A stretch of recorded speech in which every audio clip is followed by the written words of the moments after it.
Regarde cette séquence de lettres. Quelles sont les 3 suivantes?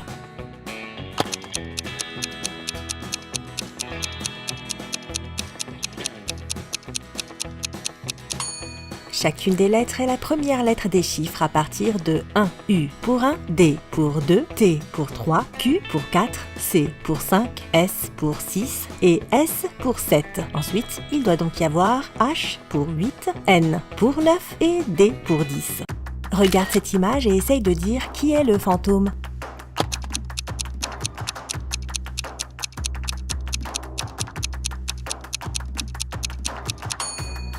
C'est le personnage de droite, il n'a pas d'ombre.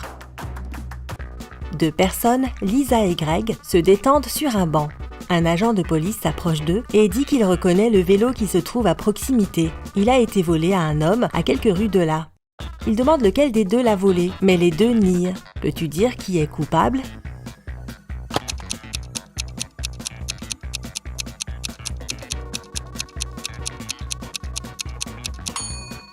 Regarde les empreintes de pas. Elles mènent du vélo à l'endroit où Lisa est assise.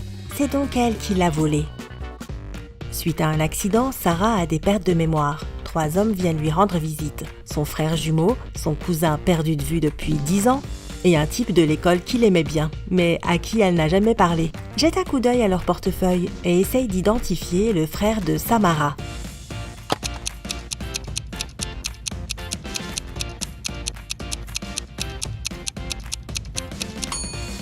Ce doit être celui-ci. Regarde, il a une photo avec elle. Un ex-camarade de classe n'en aurait pas, et un cousin perdu de vue non plus, car la photo n'a pas été prise il y a longtemps. Un week-end, Karine et ses amis sont censés fêter l'anniversaire d'un camarade en ligne, mais Karine ne se montre pas. À l'école, ses amis lui demandent pourquoi elle ne s'est pas connectée. Elle répond que le vendredi soir, quelque chose est arrivé et qu'elle n'a pas eu d'internet ni d'électricité pendant tout le week-end. Elle ajoute qu'elle a profité de cette occasion pour réviser et qu'elle a passé les 2 jours devant l'ordinateur à rédiger ses devoirs. Ses amis ne la croient pas. Pourquoi ?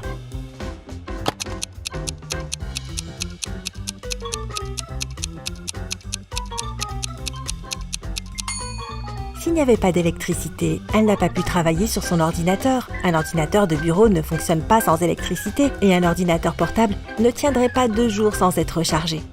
Éléonore a accidentellement envoyé un message à sa sœur au lieu de sa meilleure amie et ne veut pas que sa sœur le voie. Elle lui vole son ordinateur portable et essaye de supprimer le message. Cependant, l'ordinateur portable nécessite un mot de passe. Heureusement, il y a un indice. Maths 2, musique 2, histoire 7. 5, drame 2, 3. Quel est le code d'accès ?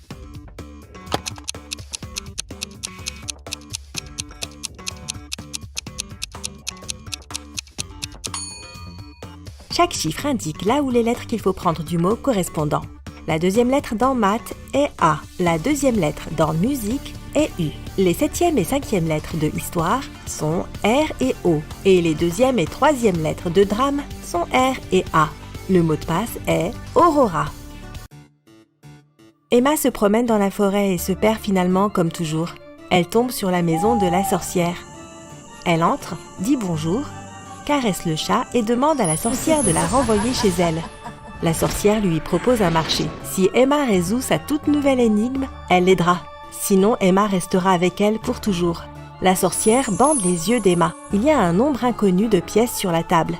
6 d'entre elles sont du côté face et les autres sont du côté pile. Les yeux bandés, Emma doit diviser les pièces en 2 tas de sorte qu'il y ait le même nombre de pièces côté face dans les 2 tas. Comment peut-elle faire ?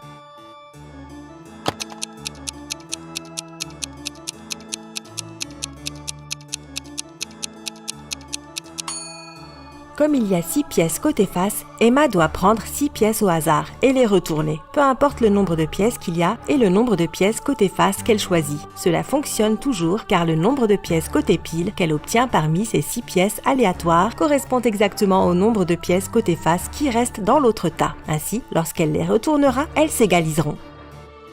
Estelle débarque sur une île pour y passer ses vacances.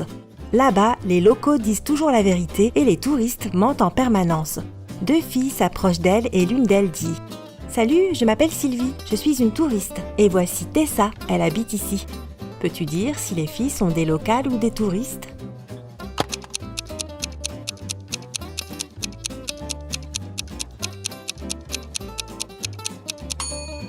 Comme les locaux disent toujours la vérité, une locale ne se qualifierait jamais de touriste. Donc Sylvie doit être une touriste. Mais elle doit bien mentir à propos de quelque chose. Si elle a dit la vérité sur elle-même, alors elle ment sur Tessa. Donc Tessa est aussi une touriste. Madame Virginie Dell est une jeune femme riche. Elle adore les bijoux et garde une collection de ses pièces préférées derrière la vitre de son dressing. Un matin, elle y entre et découvre que quelqu'un a cassé la vitre et volé ses bijoux. Le détective a 3 suspects en tête. La femme de ménage de Madame Dell, Marie, qui nettoie la maison tous les jours. La meilleure amie de Madame Dell, Kelly, qui a la clé de la maison, et sa cousine, Sophie, qui séjourne chez Madame Dell pour les vacances. Marie déclare que la veille au soir, quand elle a nettoyé la chambre, vers 22h, tout allait bien. Kelly dit qu'elle n'est pas venue à la maison depuis quelques jours. Sophie déclare que ce n'est pas dans ses habitudes de fouiller dans la maison de quelqu'un d'autre et de voler des bijoux. Qui a volé les bijoux ?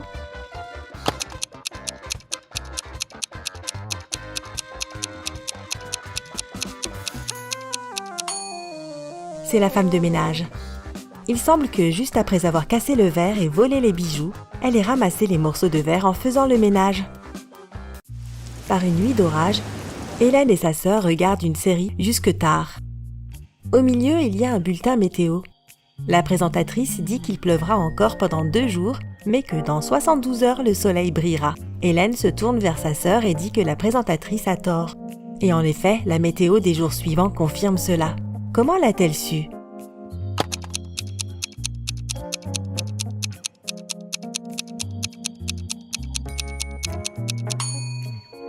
Dans 72 heures, il sera exactement à la même heure que maintenant, donc il fera nuit aussi. Il est impossible que le soleil brille pendant la nuit.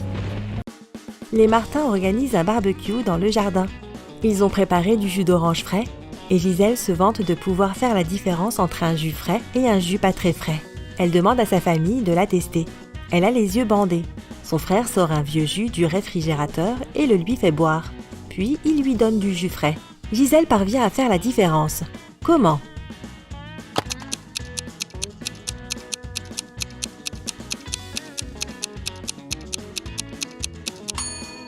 Le vieux jus de fruits du réfrigérateur est plus froid que le jus frais de l'extérieur.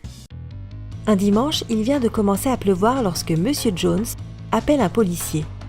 Il dit que quelqu'un a percuté sa voiture et est parti. L'officier de police arrive sur les lieux. La seule personne qui ne soit pas très loin du lieu de l'accident est un homme qui essaye de réparer son pneu. Monsieur Jones affirme que c'est lui qui a percuté sa voiture. Cependant, l'homme en question répond que cela ne peut pas être vrai, car il était occupé à réparer sa voiture pendant tout ce temps. Peux-tu dire qui ment ?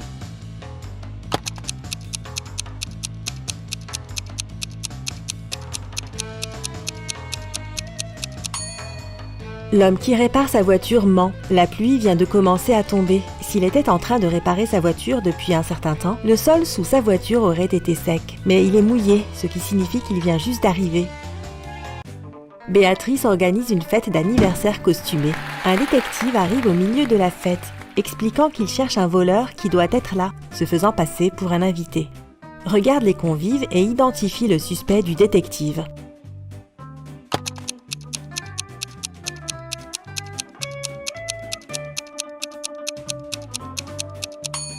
Regarde ce type. Contrairement à tous les autres invités, son costume est totalement incohérent. Il a un chapeau de cow-boy et une veste de joker. Il a probablement enfilé ce qu'il a pu trouver dans la précipitation pour essayer de se cacher. Yvonne part en voyage d'affaires et demande à son petit ami, Daniel, d'aller lui acheter une tablette de chocolat spéciale chez un homme qui vient une fois par mois à midi. Mais ce jour-là, il est occupé à jouer à des jeux vidéo et il oublie complètement sa mission. Quand elle revient, Yvonne lui demande s'il lui a acheté sa tablette et il répond que toutes les tablettes étaient vendues quand il est arrivé. Il lui a même envoyé une photo de lui au parc pour prouver qu'il était là. Yvonne regarde la photo et comprend que Daniel lui a menti. Comment ?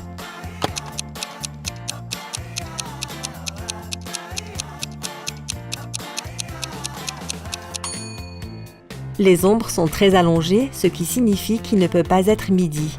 Et l'horloge qui indique qu'il est midi a sans doute été photoshopée. 5 filles sont alignées. Adeline n'est pas à côté de Cléo, Bella n'est pas à côté de Daniela, ni de Cléo, ni Bella ne sont à côté d'Héloïse. De notre point de vue, Daniela est à la gauche d'Héloïse. Quel est le prénom de chaque fille ?